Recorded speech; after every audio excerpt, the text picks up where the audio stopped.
नमस्कार, आप देख रहे हैं एमएस न्यूज।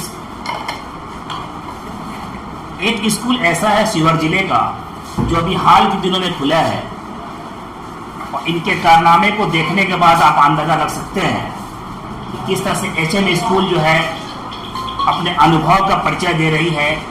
शिक्षा के साथ साथ बच्चों का हेल्थ का भी पूरा ख्याल किया जाता है और हेल्थ का चेकअप इस तरह नहीं बल्कि बच्चों से एक बच्चों से उनके बारे में पूछना, उनके मेडिकल के बारे में उनकी जानकारी लेना और बच्चे में क्या कमियां है उसकी जांच करना। जांच करने के बाद फिर दवा लिखा जाता है, फिर दवा का व्यवस्था भी किया जाता है।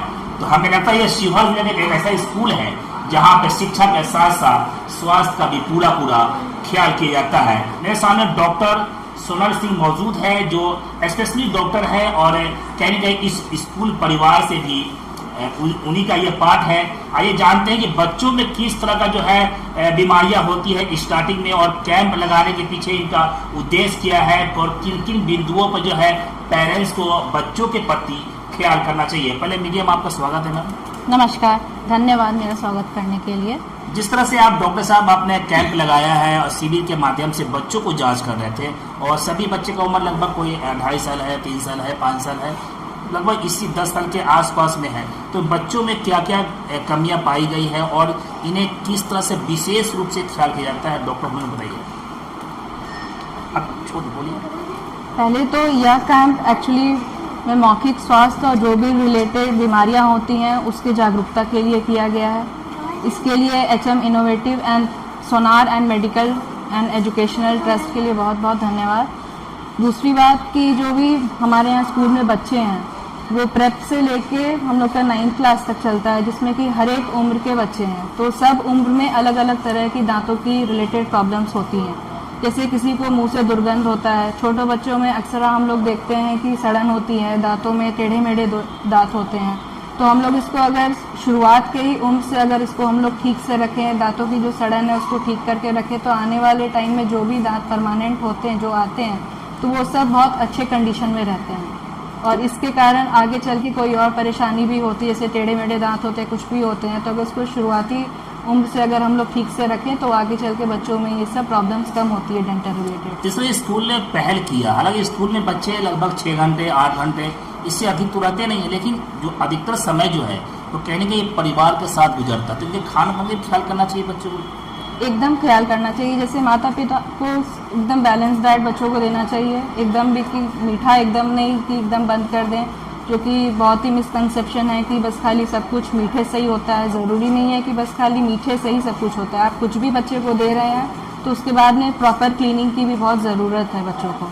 अगर आप दूध भी पिला रहे हैं, दूध में भी हो सकता है कि मीठा चीज़ अगर हॉर्लिक्स और जैसे आजकल चीज़ें आने लग गई हैं तो उसके कारण भी होता है कि दांतों में सड़न हो सकता है। तो वो सब चीज़ से बचने के लिए जितना बार भी आप बच्चों को कुछ खाने पीने को दे रहे हैं कम से कम बस खाली पानी के कुल्ले से भी बच्चों का मुंह साफ किया जाना चाहिए। स्कूल कहने के शिक्षा के लिए होता है, शिक्षा का मंदिर है, लेकिन यहाँ पे हेल्थ का भी पूरा व्यवस्था किया गया है। एज ए डॉक्टर होने के नाते इस तरह की पहल को आप किस रूप में देख रहे हैं?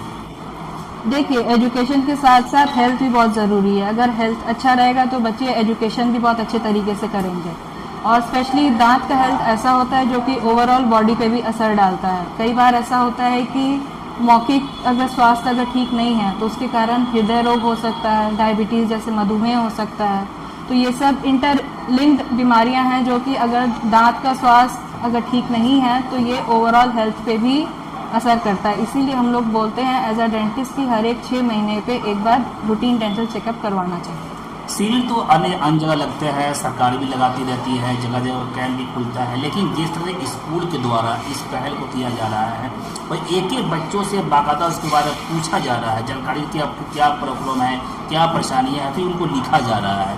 बच्चे तो अपने कमी को परेशानी को बता भी रहे हैं। हालांकि बच्चे अभी खुद ही उनको सही से चलने का भी अपना नहीं है तजर्बा, तो बोल भी सकते हैं। तो कहीं स्कूल में बहुत बड़ा एक देन है। हाँ ज़रूर, क्योंकि कई बार ऐसा होता है कि कुछ पेरेंट्स इस डेंटल प्रॉब्लम्स को नहीं भी जान पाते हैं। तो हम लोग स्कूल को इसलिए फोकस करके कर रहे हैं ताकि यहाँ पे हर एक उम्र के बच्चे आते हैं स्कूल में।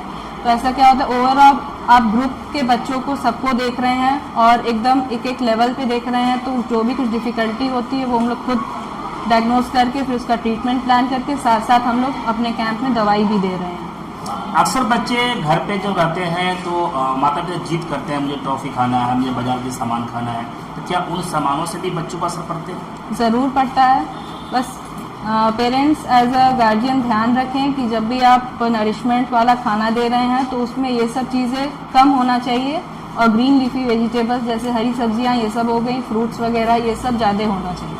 डॉक्टर साहब, ये आपका प्रथम स्कूल में कैंप है, शिविर है, या फिर अन्य स्कूल लगाते रहती हैं आप? नहीं, अन्य स्कूल में भी और अन्य हॉस्पिटल्स में भी मैंने अपना कैंप लगाया है, लेकिन फर्स्ट टाइम अपने स्कूल में HM इनोवेटिव स्कूल में ये मेरा पहला कैंप है, डेंटल कैंप। ये HM का यह शिवहर जिले में पहला भाग है। इसे पूर्व में वो है मुजफ्फरपुर में काफ़ी चर्चित स्कूल रहा है जी। तो वहाँ से भी आपका कनेक्टिविटी, क्या उनके अनुभव और तजर्बा का लाभ यहाँ पर बच्चों को मिल रहा है? बहुत ज़रूर, एकदम बहुत अच्छी मात्रा में मिल रहा है उनको। अभी हमने पूरे देख रहे थे डॉक्टर साहब, आप बच्चों को चेक कर रहे थे तो बच्चों से जब बात कर रहे थे बच्चे अपनी कमियों को बता भी रहे थे, तो कहने के स्कूल ने काफ़ी से मेहनत किया बच्चों पे।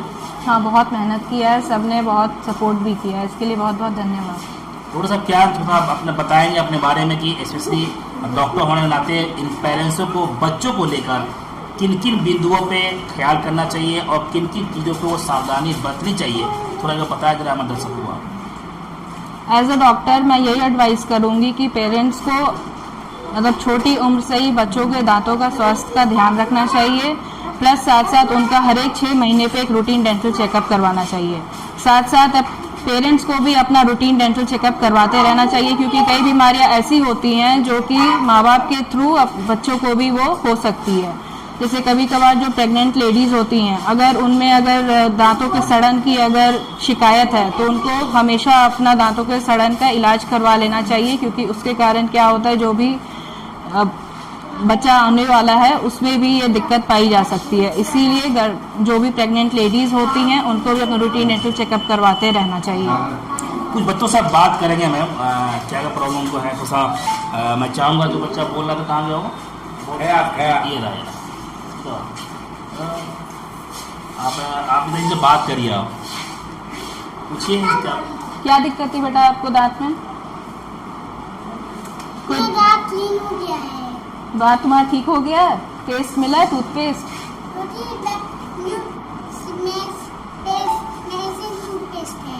टूथपेस्ट जो मिला दिखाओ।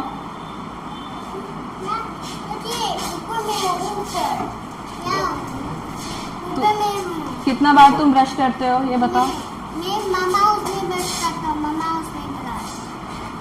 तुमको 2 बार ब्रश करना है, हाँ, ठीक है?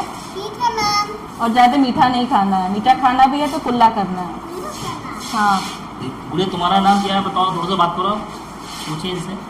क्या नाम है बेटा? सृष्टि, दृष्टि। तुमको क्या दांत में कुछ दिक्कत थी? आ करो। तुमने तो बहुत अच्छे से मेंटेन करके रखा हुआ है, तुम्हारा दांत बिल्कुल ठीक है, ऐसे ही रखना।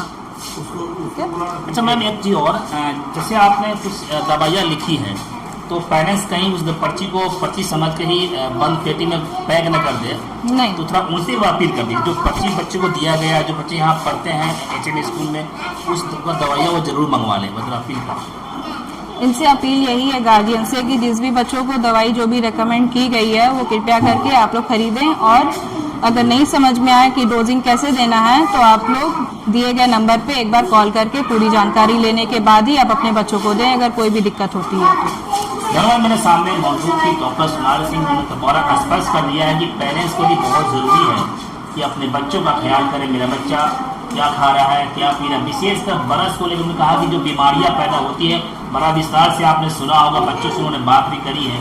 हमें लगता है कि स्कूल के जो पहल किया गया है ये अपने आप में एक अनोखा है, और शिक्षा के साथ साथ कैंडिडेट हेल्थ का भी ख्याल HM स्कूल जो है रख रही है। जिस तरह से बच्चों को आज यहाँ पे CD के माध्यम से आप जांच कर रहे हैं, देख रहे हैं, तो क्या क्या कमियाँ बच्चों में पाई गई है, उनके इलाज का सटीक तरीका क्या है?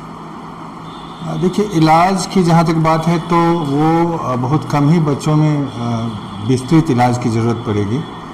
जो सबसे बड़ी समस्या होती है वो होती है खास करके ओरल डेंटल रीजन की बात करें तो ओरल हाइजीन को मेंटेन करना। अधिकांश बच्चे सुबह में आपाधापी में देर से सोए, सुबह जगे, ब्रश ठीक से नहीं किया प्रॉपरली। इवन बच्चे का छोड़ दीजिए, हम लोग बिहार की बात करें अगर तो बिहार में आम भाषा में आम लोगों से भी आप पूछेंगे कि आप ब्रश कितने बार करते हैं, तो वो आपको बताएंगे कि सुबह में करते हैं या दंतवन करते हैं सुबह में। जबकि जो नाइट ब्रशिंग बिफोर बेड वो ज़्यादा इम्पॉर्टेंट है। जब हम लोग दिन भर कुछ कुछ खाते हैं और रात में सोने जाते हैं, तो इवन रात में सोने से पहले तक भी हमारा मुंह चलते रहता है और हम सो जाते हैं। सुबह में हम उठते हैं और ब्रश करते हैं, फिर दिन भर खाते रहते हैं। तो ब्रशिंग अगर रात में हो ज़्यादा बेहतरी से सोने के पहले, तो वो बहुत इफ़ेक्टिव होता है। जो बच्चों में हम लोगों ने देखा है, जो मेन समस्या है वो ओरल हाइजीन का ही है। ओरल हाइजीन प्रॉपर नहीं होने के कारण कई बच्चों के दांतों में कैविटीज़ देखी गई है। उसके अलावा जो फूड हैबिट है हम लोगों के यहाँ, आजकल आप देखेंगे कि रोटी और चावल दाल इसको खाने में बच्चे हिचकते हैं, लेकिन कुरकुरे है, चिप्स है, मैगी है, चाउमीन है, बर्गर है, पिज़्ज़ा है, ये सब चीज़ों पर ज़्यादा जोर मारते हैं। तो ये एक तरह से समझिए अवेयरनेस की कमी कही जाए, या फिर हमको ये कहें कि हम पेरेंट्स वीक पड़ जाते हैं अपने बच्चों को ट्रेन करने में, और जो सोशल मीडिया और टीवी और अन्य मीडिया है जो इस जंक फूड्स का प्रचार करती है, वो हमारे पेरेंटल एजुकेशन पे भारी पड़ जाता है। हम बच्चे को अगर सब्जी रोटी खाने का रहे तो वो नहीं खा रहा है, लेकिन अगर मोबाइल में पिज़्ज़ा का प्रचार है तो वो खा रहा है। तो हम लोगों की जिम्मेवारी है, जितने भी पेरेंट्स हैं उनको भी हम लोग अभी कैंप के बाद पेरेंट्स को भी हम लोगों ने बुलाया है, उनको भी हम लोग समझाएंगे कि आप बच्चे का ओरल हाइजीन को किस तरह से मेंटेन करें। नाइट ब्रशिंग बहुत ज़रूरी है, सुबह में तो ब्रशिंग करते ही हैं बच्चे। उसके अलावा कान भी चेक किया है बहुत बच्चों का। कान में कुछ बच्चों के कान में वैक्स दिखा गया है, जो आमतौर पे हम लोगों के क्या होता है कि कोई चेकअप नाम से तो कुछ होता नहीं है। जो भी बिहार में या पूरा इंडिया का ही कह लिए, जहाँ थोड़ा एजुकेशन बेहतर है वहाँ थोड़ा लोग अलर्ट हैं। चेकअप पे नाम पे हम लोग कुछ नहीं करते हैं, जब हमें कुछ होता है तब हम डॉक्टर के पास जाते हैं। तो ऐसे भी हेल्थ का चेकअप होना चाहिए। एटलीस्ट जो ओपन ऑर्गन है, मेरा नाक है, कान है, ये सब ओपन ऑर्गन है जहाँ से हम लोग को इन्फेक्शन आसानी से ट्रेवल करता है। तो कान में कुछ बच्चों के कान से मवाद भी आ रहा था जिसको हम लोग एक्यूट ओटाइटिस मीडिया बोलते हैं। वो भी खाना पीना की गड़बड़ी से होता है। ठंडा गर्म खाना खा लेगा, बहुत ज़्यादा मीठा खा लेगा, आइसक्रीम खा लेगा, ठंडा पानी पी लेगा, उसके चलते कान में इनिशियली कान के पर्दा में परफोरेशन होता है। और अगर शुरू में उसको बारीकी से नहीं देखा गया तो वही आगे चल के कान का पर्दा फट जाता है, बहुत लंबा बहते रहता है, फिर सर्जरी की ज़रूरत पड़ जाती है, सुनाई की भी समस्या हो सकती है। और इस तरह की समस्या बच्चे के एजुकेशनल डेवलपमेंट पे भी असर करती है। अगर प्रॉपरली वो सुनेगा नहीं तो क्लास में जो इंटरेक्शन है वो उसका प्रॉपर नहीं होगा, तो उसके पढ़ाई पे असर पड़ेगा उसका। डॉक्टर साहब, जिस तरह से बच्चों को आप स्टार्टिंग दौर से अभी आप कुछ कमियां सामने आया, तो पेरेंट्स को किन किन बिंदुओं पे जो है विशेषकर बच्चे की प्रगति में हेल्थ से संबंधित ख्याल करना चाहिए, कुछ बताएंगे? उसमें मुख्य बातें सर। देखिए, मुख्य बात आप एक मेडिकल टर्म में भी जानते होंगे, बहुत फेमस है, prevention is better than cure. अगर हम किसी चीज़ की रोकथाम कर देते हैं तो वो समस्या ही नहीं आएगी। तो वही है अवेयरनेस, पेरेंट्स को जागरूक करना कि हम दांत मुंह संबंधी समस्या से कैसे दूर रह सकते हैं। इसको लेके हम बच्चे को ओरल हाइजीन के प्रति जागरूक करेंगे, पेरेंट्स को ओरल हाइजीन के प्रति जागरूक करेंगे। इवन बच्चे थोड़ा एडोलेसेंट एज में जाते हैं तो संगति कुसंगति, आजकल जो जितना गुटखा ये सब है, खाना शुरू कर देते हैं, जो कि एक तरह से आप जिस दिन शुरू करते हैं उस दिन ही आपने निमंत्रण दिया कि आपको कोई बीमारी आना है। वो 4 साल में आएगा, 10 साल में आएगा, 20 साल में आएगा, ये कोई नहीं जाना है, लेकिन वो आएगा।